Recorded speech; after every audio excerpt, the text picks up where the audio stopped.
Assalamualaikum warahmatullahi wabarakatuh.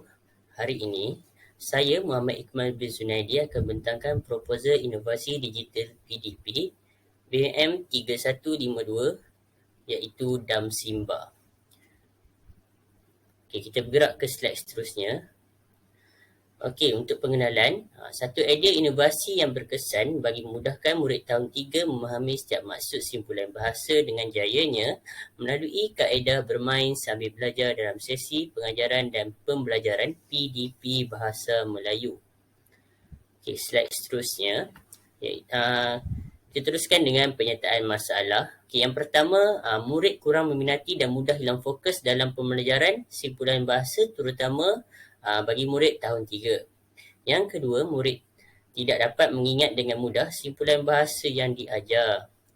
Okey, yang ketiga, pendekatan yang membosankan serta tidak mempusatkan murid dalam sesi PDP yang sebelum-sebelum ini telah diaplikasikan oleh guru-guru. Okey, kita bergerak kepada objektif. Okey, objektif yang pertama iaitu murid dapat mengenali pelbagai jenis simpulan bahasa, terutamanya simpulan bahasa yang jarang didengari, sekaligus dapat meningkatkan keberkesanan pembelajaran simpulan bahasa dalam subjek Bahasa Melayu tahun 3. Okay, yang kedua, guru dapat menggunakan pendekatan yang menarik dalam meningkatkan minat murid dalam pengajaran simpulan bahasa dalam subjek Bahasa Melayu. Okay, slide seterusnya. Okay, kita bergerak kepada kumpulan sasaran projek inovasi saya iaitu projek inovasi DAM Simba iaitu simpulan bahasa. Okay, kumpulan sasaran yang saya sasarkan kepada murid tahun 3 itu sendiri. Okay, seperti mana yang saya lampirkan dalam DSKP aspek seni bahasa, di mana dalam tahun 3 ada mempelajari mengenai simpulan bahasa. Okay, seterusnya kepentingan projek inovasi ini. Okay, yang pertama, murid dapat mengenali pelbagai jenis simpulan bahasa, terutamanya simpulan bahasa yang jarang didengari, sekaligus dapat meningkatkan keberkesanan pembelajaran simpulan bahasa dalam subjek Bahasa Melayu tahun 3. Yang kedua, kepentingan projek inovasi ini, guru dapat menggunakan pendekatan yang menarik dalam meningkatkan minat murid dalam pengajaran simpulan bahasa tahun 3. Anggaran kos untuk pembuatan ataupun pelaksanaan inovasi yang saya akan hasilkan. Yang pertama, DAM itu sendiri saya akan hasilkan menggunakan slide PowerPoint, jadi tiada anggaran kos.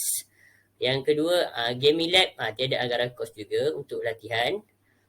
Wi-Fi ataupun data internet, saya memperuntukkan sebanyak RM15 untuk kos bermain dalam kelas serta aktiviti pengukuhan yang akan dilaksanakan secara di atas talian.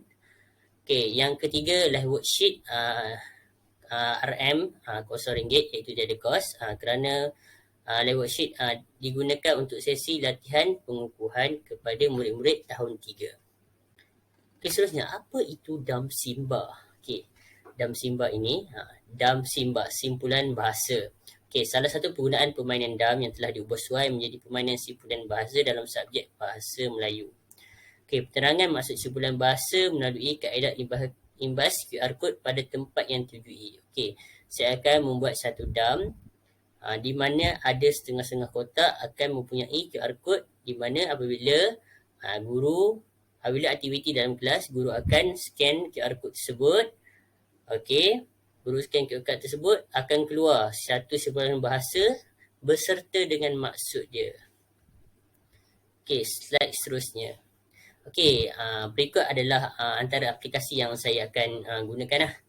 Yang pertama, DAM digital yang saya telah ubah suai sendiri. Yang kedua, Gaming Lab untuk aktiviti pengukuhan, PowerPoint untuk nota dan tempat untuk letak DAM. Yang keempat, worksheet untuk latihan pengukuhan yang sederhana. Untuk penutup kesimpulannya, melalui inovasi DAM Simba ini, murid tahun 3 dapat mempelajari mengenai simpulan bahasa serta dapat memahami maksud bagi simpulan bahasa yang akan dimainkan oleh mereka. Oleh itu, murid dapat menguasai simpulan bahasa dengan mudah. Seterusnya dapat merasakan keseronokan sambil belajar. Okey, itu saja slide pembentangan proposal daripada saya. Sekian, terima kasih.